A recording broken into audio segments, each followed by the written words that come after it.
my name's Anita Colby, and my title at Bronx Underground is the Chief Enthusiasm Officer. I'm one of the founders, and I also, head up our marketing at Bronx Underground and our social change element. Bronx Underground provides all ages alcohol-free concerts to young people of the Bronx. And the reason why it started is because the founders all grew up in the Bronx and felt that there wasn't enough for teenagers to do. We were always forced to go, either outside of the borough, or if we wanted something great to do, it just wasn't here. And especially as musicians and people in bands, we always wanted to have access to live music, and a lot of people our age did too. But there really wasn't a place where young people could do that. So through touring, we saw a lot of these all-ages do-it-yourself or DIY alcohol-free venues in what we thought at the time were unlikely places like VFW halls and church basements and community centers. And, you'd see, 100 or 200 young people having an amazing time together. And it was often, youth-led. So we were like, this is amazing. Let's bring it to the Bronx. And we did. And that was in 2000. So Bronx Underground's been going for 12 years. And we hope to continue to, provide these kinds of awesome all-ages events for young people who are really underserved in this area, giving them something that's really fun and awesome, and also, at the same time, alcohol-free and a positive thing for the community. When we spoke before, you were talking about your involvement with Do Something. Can you explain that a little bit? Sure. DoSomething.org is the largest not-for-profit organization for teens and social change. And what Do Something does is help young people rock causes that they care about. So they're not-for-profit, but they're not all about one certain cause. Their cause is teens. They want to help young people be able to take action for what they're interested in. So whether it's animal rights or, homelessness or the economy or cancer, they give teens the tools to be able to do that. So they run all these awesome cause campaigns like Teens for Jeans, where they collect jeans for homeless teens in the U.S. because the number one thing that homeless teenagers ask for in shelters when they go to them is a pair of jeans. I mean, you might think that it would be like food or a cell phone, but the number one thing they want is jeans, because imagine how you'd feel if you didn't even have a pair of jeans. So last year, they collected over 1 million pairs of jeans, enough pairs to clothe 2/3 of the homeless population in the U.S. They do all these campaigns, Give a Spit About Cancer, Epic Book Drive, all these things. And we thought, when we heard about Do Something, we were like, oh my gosh, this organization is amazing. And what they do really links up with what we want to do in terms of the social change element of Bronx Underground, which is help people make a difference in their communities, which is one of the things we hope Bronx Underground does overall.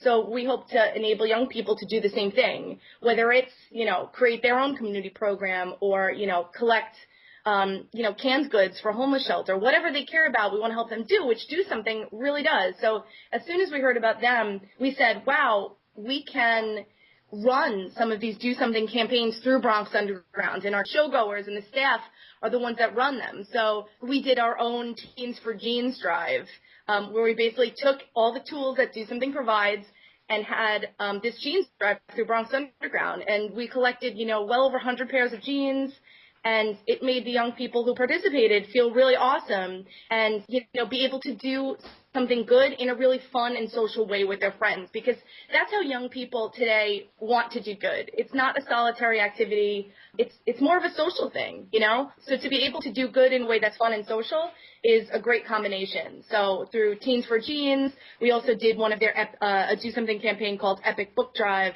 where young people brought in, gently used books, because so many households in the U.S. don't have any age-appropriate books for young people. So you know what? Got some books laying around that you've read and you're not going to read again? Bring them in. It's easy. It doesn't require a car. It doesn't require an adult. It's fun. They can do this with their friends. It's a great way to make a difference. That's really great. Let me ask you this. Do you think that there would be a time period when Bronx Underground grows some more where you guys would try to start doing more of these on your own, like bypassing an organization and maybe making Bronx Underground an organization that's just known for doing charitable things? Whether it's bypassing an organization or doing something with an organization, I think either way, as long as it's relevant to teenagers, it's Bronx Underground is helping to enable that social change.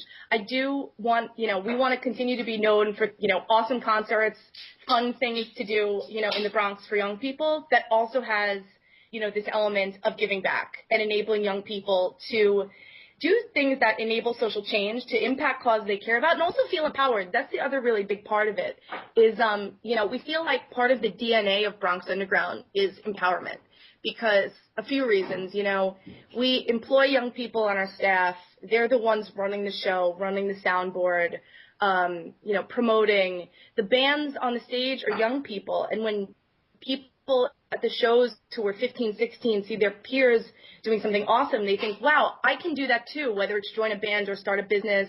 And that's why the social change element works so well with our DNA, because it's another form of empowerment. It's like, hey, there's 100 teenagers here at this show that brought in a pair of jeans that's going to change the life of a young homeless person. That's empowering. So we hope to continue to, do that in an even bigger way. And whether that's, partnering with an organization or not, yes, we want to do that more. And the reason I say partnering or not is because I think today in part of social change, the world is so social, and whether it's not-for-profits and businesses or not-for-profits and other not-for-profits working together and being connected, it's so common. So it's not about necessarily the desire to do it always alone. Sometimes there's a power in numbers and, being connected or networked, if you will. Do you guys use the shows to do these causes, or do you guys just continue them outside, like during the month when you guys aren't setting up for a show? Like, is this a constant thing that you guys are working on? We generally promote the campaign or the action during the month, and then have young people do the action at the show. So we're promoting the idea of, collecting these pairs of jeans for homeless teenagers and why it's important and how they can do it, and saying hey, bring these to the show. So one way is we're promoting it throughout the month and we're encouraging people to do it at the show, but we also encourage them to do it on their own in whatever way makes sense for them. Like maybe they're not going to go to the show, or maybe they just want to do it in a bigger way than us. That's great. If they want to take this idea and run with it and make it their own thing, that's awesome. So we told young people, for example, with Teens for Jeans, Do Something had all of the tools that people needed to do this in their own schools. So we said, hey, bring these to the show or run this on your own through your schools, and here's how you can do it. And they were able to, set up a jeans drive at, Lehman or IS 192 or wherever they wanted. So they could really, we want them to, run with it, lead it on their own, and, feel empowered that they can make a change. That's really great. So now, what are some of your plans for the future? Do you have any ideas for different causes that you would be supporting, or? We really, really enjoy partnering with Do Something. They provide these amazing tools to help young people rock these causes, and we love partnering with them. So they have some really wonderful campaigns coming up. I know we're going to be doing Teens for Jeans again because that was incredibly engaging and empowering for young people. One example that they're doing is it's called 50 Cans. And it's basically a simple challenge to collect and recycle at least 50 aluminum cans per person. So that's just an example of one of the things that they do that we will continue to do with them. The other thing that we like to do is direct community involvement in the Bronx. So, for example, we've done, neighborhood cleanups and neighborhood graffiti cleanups where we just have a call for volunteers on our Facebook page, which has something like 4,000 people. And we say, hey, guys, we're organizing this, community cleanup. Come, have a great day hanging out with your friends and doing something good for the community. It's this date. Here's how you sign up. And then we all go out together and do something good for our community. So we definitely plan on doing that more as well. I remember you said that a couple of your workers ended up on the Martha Stewart show. Can you talk a little bit about that and maybe some other exposure that you guys have gotten over the years? Sure. This was amazing. I got a call from Do Something after we ran their Teens for Jeans campaign in the Bronx Underground, and they were looking for some awesome examples of young people taking action. And they thought of us, and they highlighted two of our staffers because these two young people really took huge leadership roles in this campaign, really getting the word out and taking action and collecting jeans on their own, encouraging young people to do that. So Do Something had this amazing opportunity to be on the Martha Stewart show to raise awareness of young people doing amazing things and to show other young people that they can do it.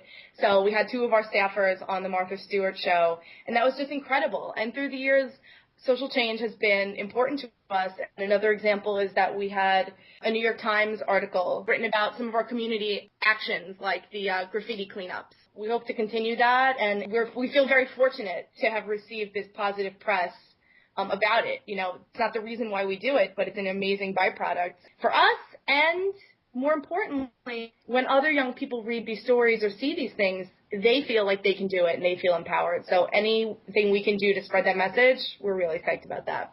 Now, do you want to list some URLs where people could find you if you want? I mean, I'm going to link it in the blog anyway, but if you wanted to say like the best way for someone to contact you.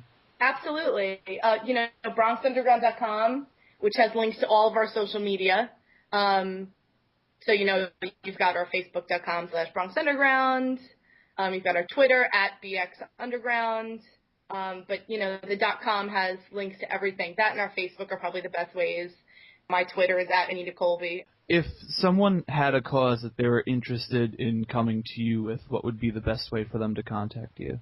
That would be to email BronxUnderground@gmail.com.